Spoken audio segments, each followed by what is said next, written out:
안녕하세요. 비움과 체험으로 건강을 이야기하는 한의사 박경숙입니다.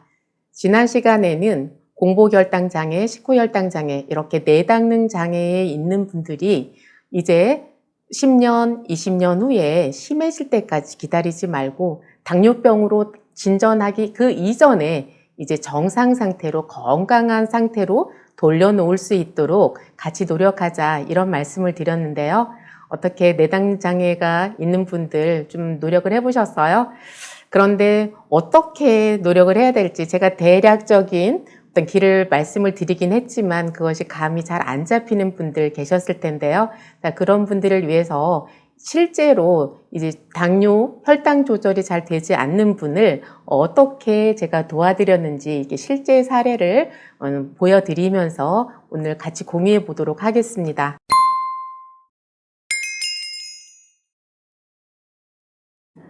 의사를 하면서 가장 큰 보람을 느끼고 기쁠 때가 언제냐면 저와 함께 치료하는 분이 여기가 좋아졌어요, 저기가 좋아졌어 이런 말을 할 때 가장 기쁘거든요. 자, 오늘 공유할 그 사례자는 만성 당뇨로 공복혈당과 식후혈당 둘 다 조절이 안 되고 있던 분이고 그리고 많이 비만하신 상태였는데 그것을 어떻게 극복하는지 그 단기간 내에 이렇게 좋아지는 모습을 같이 확인할 수 있는 그런 사례자입니다. 자, 이런 사례를 자주 공유할 수 있었으면 좋겠어요. 그러니까 모든 이제 환자분들이 빨리빨리 좋아졌으면 하는 희망사항을 담은 건데요. 어쨌든 이 이제 사례를 보면서 물론 제가 지난 시간에 내당능 장애에 대해서 말씀을 드렸는데요. 이분은 내당능 장애는 아니고 이미 당뇨가 시작된 지 10년 이상이 된 거예요. 만성 당뇨에 접어들었고 그리고 당뇨약을 꾸준히 복용함에도 불구하고 그리고 운동을 함에도 불구하고 혈당 조절이 안 돼서 공복혈당이 200이 넘어가고 이제 식후혈당도 160을 훌쩍 넘어가는 이제 그런 상태에 있는 분이었는데요. 자, 이것을 저 같은 경우는 이렇게 치료를 할 때 뭐 약이라든지 어떤 필요한 제품들을 딱 드리고 한 달 후에 오세요 이게 아니라 이제 관리가 좀 필요하다, 도움이 필요하다 싶은 분들은 제가 카톡으로 이렇게 관리를 해드리곤 해요. 그래서 카톡으로 이렇게 주고받은 내용을 보면서 여기에서 이 과정 속에서 여러분들이 하나하나 그 힌트를 얻으셨으면 좋겠어요. 그래서 이미 만성 당뇨임에도 불구하고 이렇게 좋아졌다. 그렇다면 내당능 장애에 있는 분들은 그 단계에 있는 분들은 훨씬 쉽게 좋아질 수 있다는 것 감 잡으실 수 있죠? 그래서 그런 느낌을 가지시고 이분은 지금 10년 이상 된 분이라는 거를 이제 아시고 들어가셨으면 좋겠어요. 자, 66년생 그 여성분이셨고요. 이제 5월 23일, 지금 이제 6월 18일이거든요. 그래서 5월 23일이면 아직 한 달이 채 안 되었는데요. 자, 5월 23일부터 시작을 하셨어요. 그런데 공복혈당이 172가 나오셨고요. 이제 몸무게가 85.2kg. 여기서 흰색 그 부분으로 온 것은 그 환자분께서 저한테 보내온 문자고요. 노란색 부분이 제가 이제 답글을 보낸 그런 부분으로 알고 보시면 되겠어요. 그래서 몸무게가 여성분인데 85kg가 나가시고, 그 다음에 아침 식후 2시간에 220이 나오고, 저녁 식후혈당은 189가 나왔어요. 그래서 이제 이분 같은 경우는 이제 일반 급식 밥을 안 드시고 제가 밥 대신에 그 열량은 줄이고 영양을 충분히 채울 수 있는 그런 제품을 함께 드리면서 이제 들어갔는데요. 그리고 대사율을 높일 수 있는 그런 약이 함께 들어갔어요. 내당능 장애 단계에 있다라면 이렇게 여러 가지가 안 들어가도 될 텐데 이분 같은 경우는 이제 약을 드시면서도 조절이 안 되는 단계여서 좀 이제 여러 가지가 들어갔다는 건 감안을 하시고요. 어쨌든 그렇게 해서 이분이 이제 5월 23일부터는 병원에서 처방받은 당뇨약을 드시지 않고 시작을 했어요. 이것은 이제 경험이 없는 상태에서는 다소 위험할 수도 있는데 그런데 하루 이틀 혈당 조절이 안 된다고 해서 바로 합병증으로 가거나 이런 건 아니거든요. 이제 저 같은 경우에는 당뇨약을 끊은 상태에서 한 5일이나 2주 정도를 지켜보는 거예요. 그러면서 그 병원에서 처방받은 당뇨약을 같이 먹어야 할지 아니면 그것을 끊고 진행을 해도 되는지 이것을 판단을 하게 되는데요. 이분 같은 경우는 이제 5월 23일부터 일제 그 드시던 약을 드시지 않았어요. 양약을 드시지 않고 그러고 시작하셨는데 어쨌든 아침 식후 혈당 220, 저녁이 189 이렇게 넘어가고 있어요. 그래서 이제 당뇨약은 아침부터 안 먹었어요 하고 문자가 왔죠. 그래서 이제 제가 여기에 대해서 답글을 뭘 보냈냐면 환자분께서는 식후 2시간 혈당을 재서 보내셨잖아요. 그런데 제가 지난 시간에도 말씀을 드렸지만 제가 생각할 때에는 식후 2시간 혈당이 중요한 게 아니라 식후 30분, 식후 1시간, 식후 1시간 반, 식후 2시간 이렇게 4번 정도를 재보는 거예요. 그래서 그 중에서 어떤 시간대에 혈당이 가장 높게 나오는지 가장 높게 나오는 혈당이 160, 140 이렇게 내려올 수 있다면 이제 혈당이 높아지는 것에 대해서 전혀 걱정을 하지 않아도 되잖아요. 그래서 저는 식후 2시간으로 딱 한정 짓는 게 아니라 가장 높은 혈당이 언제 나오는지 이것을 먼저 알아내는 게 중요하다 이런 생각이 있거든요. 그래서 제가 그렇게 문자를 보냈어요. 자, 아침이든 저녁이든 이제 하나를 선택해서 식후 30분, 식후 1시간, 식후 1시간 반 이렇게 식후에 가장 높은 혈당을 이제 찾아보자 이렇게 문자를 보냈어요. 그랬더니 이제 바로 식후 30분에는 262, 1시간은 300, 1시간 반은 257. 그런데 이제 뒷머리가 조금 이렇게 콩닥콩닥하다 이제 이러면서 말씀을 해오셨어요. 자, 여기에서 시사하는 바가 굉장히 크죠. 그냥 우리는 식후 2시간 혈당만 습관적으로 재왔는데 여기서 보시는 것처럼 이분은 식후 30분 1시간, 식후 1시간이 혈당이 훨씬 높게 나온다는 것. 근데 1시간 반이 되니까 이미 257로 내려갔어요. 그렇다면 식후 2시간은 이제 200 밑으로 내려갈 수도 있겠죠. 그러니까 어떤 분들은 식후 2시간이 혈당이 높게 나오지 않으니까 안심하고 지내실 수도 있지만 그런데 그 이전에 식후 2시간 이전에 30분 1시간 그때 이미 높게 올라갔다 내려오는 그걸 혈당 스파이크라고 하거든요. 이렇게 그 순간적으로 올라갔다 내려오는 그 혈당이 그게 혈관을 손상시키고 그리고 이제 이 혈관 상태를 이제 안 좋게 만드는 거라고 생각을 하시면 되는 거예요. 자, 이렇게 이제 식후 1시간이 혈당이 높다는 걸 이제 찾았죠. 그래서 이제 그거에 대해서 이제 설명을 드렸고요. 이제 점심이나 저녁에 한 번 더 해보자. 루틴을 찾으려고 하는 거죠. 예, 반복적으로 그렇게 되는지 봤더니 또 점심 식후 30분에 215, 1시간이 232, 1시간 반 후에 쟀더니 174가 나왔어요. 그죠? 여기에서도 식후 1시간 혈당이 훨씬 높다는 거 아시겠죠? 그리고 이제는 혈당이 이렇게 높으니까 환자분이 좀 불안해 하시는 거예요. 당뇨약을 안 먹어도 될까요? 이제 이렇게 물어보시는 거죠. 자, 그래서 이제 제가 거기에 대해서 또 이렇게 저렇게 답을 드리긴 하는데, 이제 생략을 했고요. 자, 이제 그 다음날 5월 23일, 이제 5월 25일이 됐어요. 공복 혈당이 190, 식후 30분이 241, 식후 1시간이 224.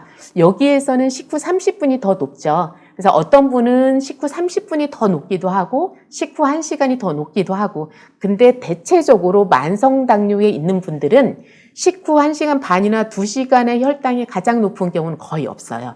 식후 30분이나 식후 1시간 이때가 혈당이 가장 높아요. 그런데 이 환자분은 25일 날은 이제 식후 30분이 241 나오고 1시간 224 나오고 이때는 식후 30분이 조금 더 높게 나왔지만 보편적으로 볼 때는 식후 1시간이 훨씬 높게 나왔다고 볼 수 있는 거죠. 그리고 그 다음에도 보면 식후 30분에 187, 1시간은 194, 1시간 반이 지나면 165 이렇게 뚝 떨어지잖아요. 그래서 이럴 때는 이제 가끔 예외적인 상황도 있지만 식후 1시간이 가장 높은 혈당을 찍고 있구나 이렇게 이제 판단을 하면 될 것 같아요. 그래서 이게 판단이 되면 이제부터는 이제 3번 혈당을 잴 필요가 없는 거예요. 사실 자주 찌르는 게 얼마나 스트레스예요. 그래서 이제 이게 결정되었으니까 이때부터는 공복 혈당과 식후 1시간 혈당 이렇게 2번만 이제 측정을 하면 되는 거예요.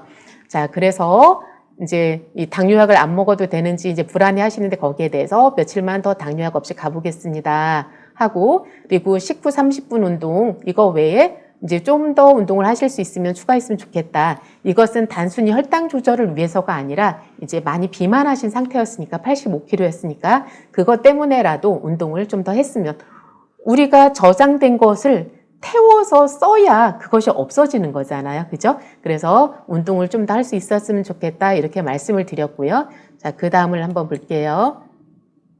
이제 26일이에요. 그럼 4일차죠? 식전 193, 식후 30분이 186, 1시간이 220이 나왔어요. 그리고 이제 아침 운동을 30분씩 2번을 하셨대요. 자, 점심 때 이제 제가 하루에 2번만 측정하라고 하셨는데 이제 아직도 이렇게 3번씩 보내고 계시네요. 그래서 점심 때도 보니까 식후 이때는 또 30분이 높죠. 183, 161, 151. 혈당이 하루, 이틀, 3일 이렇게 지나가면서 뚝뚝 떨어지는 거 보이시죠? 아까 300이 넘었었는데 이제는 최고 혈당이 183이에요. 그죠? 그리고 5월 27일 넘어가면서 이제 식후 1시간 205가 나왔고요. 그래서 대략 식후 30분 내지 1시간이 최고치인 것을 확인하였으니 이제 식후 1시간에 한 번만 체크하는 것으로 하자. 이제 한 번 더 말씀을 드렸어요. 이제 좀 더 그 괴로움을 덜어드리고 싶어서요. 자, 그런데 그 다음날 문자를 보내오셨는데 제가 이걸 보고 감동을 받았어요.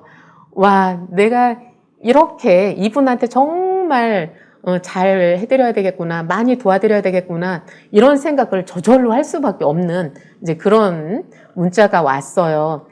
자, 문자도 아침 7시에 일찍도 왔죠. 아침에 황금 먹고 30분 운동. 황금이라는 건 이제 제가 그 장 환경을 좋아지게 하기 위해서 이제 드리는 제품인데요. 황금 먹고 30분 운동, 그리고 한 끼라는 것은 이제 영양을 충분히 채워줄 수 있는 발효식이에요. 그래서 한 끼 먹고 30분. 그러니까 아침에 벌써 그 한 끼라는 발효식을 먹기 전에 30분 하고 먹고 나서 30분 하고 아침 운동을 1시간 하고 점심 때 또 한 끼 먹고 30분 운동을 또 하셨고요. 제가 식후에는 무조건 30분 운동을 하라고 했으니까. 그리고 간식으로는 오이 반쪽 방울토마토 3개 드시고 저녁 때 또 황금 먹고 30분, 한 끼 먹고 1시간 이렇게 이제 운동을 하셨다는 거예요. 저는 이제 이런 의지에 정말 이게 감탄을 했는데요. 그리고 나서 식후 1시간 혈당이 174가 나왔다고 하시고요. 거기에서 끝나지 않아요. 무릎 굽히고 복근 운동을 300개를 했다는 거예요. 아주 힘들게. 저는 하라고 해도 못할 것 같은데 어쨌든 이제 이렇게 하고 계시고요. 그래서 이게 27일이면 23부터 27일이면 5일 차인가요? 그래서 워낙 열심히 하시니까 체중 변화가 크게 있을 것 같아서 이제 체중 변화 있냐 여쭤봤더니 80.8kg래요. 그러면 벌써 5일 만에 이제 5kg가 빠진 거죠. 그래서 이제 이렇게 어차피 시작한 거 열심히 하시겠다 이제 하면서 이제 오시고요.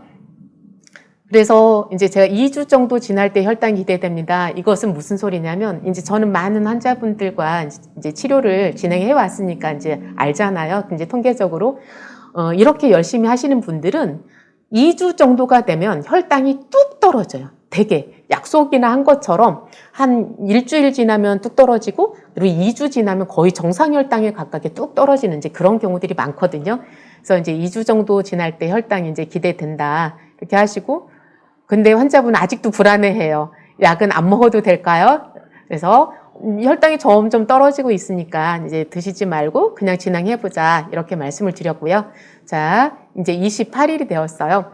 아침에 또 황금 먹기 전 30분, 황금 먹고 30분, 한 끼 먹고 또 운동과 산책 1시간 반. 이제 어제보다 더 많이 했죠. 아까는 황금 먹고 나서 30분이었는데 먹기 전에 30분, 먹고 나서 30분, 한 끼 먹고 1시간 반. 그럼 아침 운동만 2시간 반을 한 건가요?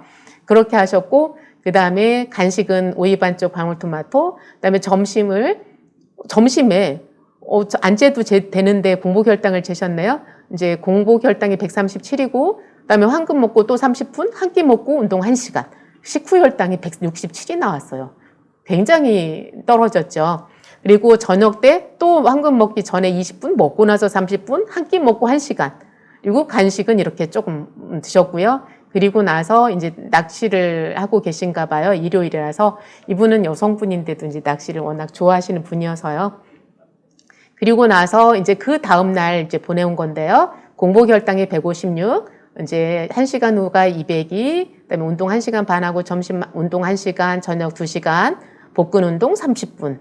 그다음에 이제 공복 혈당이 138, 식후 혈당이 190. 이렇게 하고 운동을 하루에 또 3시간 반, 복근 운동 이렇게 하셨네요. 그래서 이제 공복 혈당이 138이면 엄청 내렸잖아요. 그죠? 그래서 이제 공복 혈당이 내려가는 것에 대해서 이제 같이 이제 기뻐하고요. 그리고 나서 이제 5월 31일이 됐어요. 자, 공복 혈당이 133, 식후 1시간이 154예요. 그죠? 혈당이 뚝뚝 떨어진 게 보이시죠? 그리고 이제 운동한 거 시간 보내주셨고요. 그래서 이제 열심히 하시는 것에 대해서 이제 제가 같이 공감해 드렸고요. 자, 그러고 나서 이제 6월 1일이 됐어요. 그럼 이제 일주일이 넘어간 거죠. 공복 혈당이 이제 120대로 됐어요. 아까는 완전 당뇨병 단계의 그 혈당들이 나왔었는데 이제 내당능 장애라고 할 수 있는 그 정도까지 내려온 거예요. 일주일 만에. 그래서 공복 혈당이 129, 식후 1시간이 177. 그래서 운동을 이만큼 했고요. 이제 간식 이렇게 드시고 그다음에 6월 2일 공복 혈당이 123, 식후 1시간이 153이 나왔어요. 이제 정상 혈당에 거의 가깝죠. 그리고 운동은 3시간 이상 하셨고 복근 운동하셨고. 자, 이제 여기서부터 더 큰 감동이죠. 제가 2주 정도 지나면 어떻게 된다 말씀드렸죠. 공복 혈당이 110대로 드디어 내려왔어요. 119, 식후 혈당이 162. 그리고 이제 점심 때 이렇게 어디 행사에 가서 이제 조금 드시는 바람에 그것 때문에 이제 마음에 부담이 돼서 이제 운동을 더 많이 했다. 이제 이런 말씀이시고요. 그래서 이제 자, 이 부분을 이제 보셨으면 좋겠어요. 자, 2주가 지나면서는 내장 지방이 본격적으로 타기 시작하는 시기여서 그 체중 변화는 크지 않으면서 뱃살이 팍팍 줄어들 거다. 너무 힘들지 않으면 이제 토마토나 이제 버섯을 들기름에 구워서 드시는 것 이런 정도를 말고는 다른 간식은 여전히 많이 드시지 말고 그냥 갔으면 좋겠다 이런 말씀을 드렸는데요. 어떤 분들은 이 처음부터 막 뱃살이 푹푹 빠질 거라고 기대를 하시는데 그렇지가 않은 게 이 체지방이나 내장 지방은 이제 위험 상태에 있을 때 그걸 꺼내다 쓰려고 이렇게 이제 저장을 해 놓은 건데 장작으로 치면 젖은 장작이라고 생각을 하시면 돼요. 젖은 장작을 처음에 딱 불에 던졌다고 해서 금방 불이 붙지는 않잖아요. 그것이 그 젖은 장작을 말리고 잘 태울 수 있도록 불쏘시개 역할을 하는 것들, 그 밑불이 충분히 있어야 그 젖은 장작에 불이 활활 붙잖아요. 그것처럼 내 몸에 그 효소 그리고 조효소 이런 어떤 불쏘시개 역할을 할 수 있는 그 영양들을 듬뿍 부어주고 이게 시간이 지나다 보면 이제 내장지방이나 체지방을 잘 태울 수 있는 그런 상태로 몸이 변하게 되는 거예요. 그래서 내 몸에서 이제 노폐물들이 빠져나가고 이 항산화 활동들이 이제 활발하게 이루어지면서 그때부터 지방을 막 태우는 거예요. 그래서 2주가 지나면 그때부터는 몸무게는 오히려 좀 덜 빠지는 것 같은데 그런데 부피가 팍팍팍팍 이렇게 줄어드는 거예요. 그래서 다이어트를 하신다 아니면 이 당뇨 이제 조절을 위해서 혈당 조절을 위해서 운동을 하시는 분들은 처음에 일주일, 2주일 만에 혈당이 떨어지지 않고 아니면 살이 푹푹 빠지지 않는 것에 대해서 실망하지 마시고 2주 지나서 그리고 2달째부터가 그때부터 배가 푹푹 줄어들 수 있고 그리고 혈당도 훨씬 잘 조절이 될 수 있다. 이런 기대감을 가지시고 이제 진행을 하셨으면 좋겠어요. 자, 그런 부분에 대해서 이제 티칭을 했고요. 자, 내장 지방이 확 빠지고 나면 혈당 조절이 잘 될 수 있는 확률이 그만큼 높아진다. 이것은 제가 이제 내당 장애 지난 시간에도 말씀을 드렸었죠. 자, 우리가 이미 지방이나 내장 지방이 막 저장되어 있으면 그 상태에서는 이제 내가 밥을 적게 먹고 뭐 이제 에너지를 많이 쓰니까 너무 저혈당으로 빠지는 걸 막기 위해서라도 이제 혈당 가져와야 되잖아요. 그때 너무 우수수수 빠져나와서 혈당이 급격하게 높아질 수 있다고 그랬잖아요. 그래서 이렇게 내장 지방이 많고 지방이 많은 분들은 초기에는 내가 분명히 밥을 거의 안 먹다시피 하는데도 혈당이 계속 높게 유지가 되는 것이 이 내장 지방이나 체지방에서 계속 그 당이 올리기 때문에 그런 거예요. 그리고 이제 거기에서 이게 타기 시작해서 이제 그것을 본격적으로 이제 근육에서 갖다 쓰기 시작하면 그때부터는 혈당이 급격하게 조절이 되는 거죠. 자, 그래서 이제 이렇게 2주가 지나면서 이제 공복 혈당이 128, 식후 혈당이 158, 7일 126, 142, 129, 153. 이제 아까 119보다는 약간 높지만 근데 110대와 120대를 이렇게 왔다 갔다 하는 걸 보실 수 있죠. 그리고 이제 6월 14일이에요. 119, 157이 나왔고요. 그리고 이제 오이랑 방울토마토만 간식으로 드시다가 이제 그것이 좀 이제 뭔가 드시고 싶으니까 나물들을 조선간장이랑 이제 국간장이죠. 거기에다가 이렇게 묻혀서 조금씩 드시고 있다. 이제 그런 말씀 하셨고요. 그리고 이제 112, 6월 15일 날 112, 151 이렇게 나왔어요. 이제 며칠 전이죠. 이렇게 공복혈당과 이제 식후혈당이 이제 거의 정상 범위로 돌아왔는데요. 자, 몸무게는 공복에 76kg. 그러니까 6월 15일이면 한 3주 됐나요? 3주 만에 이제 한 8kg가 빠진 거죠. 85kg에서 아니네요. 9kg네요. 85에서 76kg니까 이제 9kg가 빠지셨는데 그럼에도 불구하고 하루에 3시간 반 운동하고 복근 운동 30분 1시간 하고 한다는 건 에너지가 전혀 이렇게 처지지 않는다는 거 이제 아실 수 있겠죠. 그래서 이렇게 진행해 오고 있는데요. 자, 이 사례를 보면서 여러분들이 이제 몇 가지 생각이 들 거예요. 저렇게 운동을 하면 먹는 거 조절 안 해도 빠지겠다. 이렇게 생각을 하실 수 있는데 그렇지 않은 것이 이제 그 비만하신 분들 아니면 이제 비만하면서 당뇨에 있는 분들 운동을 그렇게 열심히 해도 잘 빠지지 않는 걸 이미 경험을 하셨을 거예요. 그래서 혈당 조절에 있어서 운동이 먼저냐, 식이요법이 먼저냐 이거를 이제 결정하라면 어떤 걸 결정하시겠어요? 무조건 식이요법이에요. 식이요법이 가장 중요하고 그 다음으로 중요한 게 운동이에요. 그러니까 운동이 중요하지 않다는 것이 아니라 식이요법이 훨씬 더 중요하다. 이제 그거를 말씀을 드리는 거고요. 그래서 반드시 이게 제가 제공해주는 이제 그런 발효식이라든지 이런 것들을 꼭 드셔야 하는 것은 아니고요. 내당능 장애에서 말씀을 드렸던 것처럼 단백질 위주의 음식 그리고 채소 넉넉하게 드시고 탄수화물은 최소한으로 줄이고 그리고 되도록이면 발효식으로 효소식으로 이렇게 드신다면 충분히 그렇게 하시면서 운동을 병행을 하신다면 혈당 조절이 될 수가 있는데 그런데 이제 내가 음식량을 이렇게 줄이는 것만으로는 이게 충분한 영양인지 섭취가 안 되면 좀 이게 배고픔을 느끼고 힘들어할 수가 있거든요. 그리고 이제 대사 조절 능력이 떨어져서 그러니까 어떤 에너지 효율, 대사율 자체가 떨어져 있으면 그럴 경우에 또 이게 이제 쉽게 좋아지지 않는 그런 경우가 있어요. 그래서 내 개인적인 노력만 해서 잘 안 될 때 그럴 때에는 이렇게 한의원의 도움을 받으시면 되겠고요. 꼭 이제 이분처럼 한의원 도움을 받아야 되는 건 아니다. 이제 이런 말씀을 드려요. 어쨌든 이렇게 운동만 가지고 되는 게 아니라 식이요법을 먼저 하고 이제 운동을 같이 하는 것 이게 중요하다. 자, 그렇다면 이렇게 식이요법과 그리고 이제 운동을 통해서 한 달도 안 되는 짧은 기간 동안에 9kg이나 감량을 하고 또 혈당도 공복혈당 110, 또 식후혈당 150 여기까지 내려왔어요.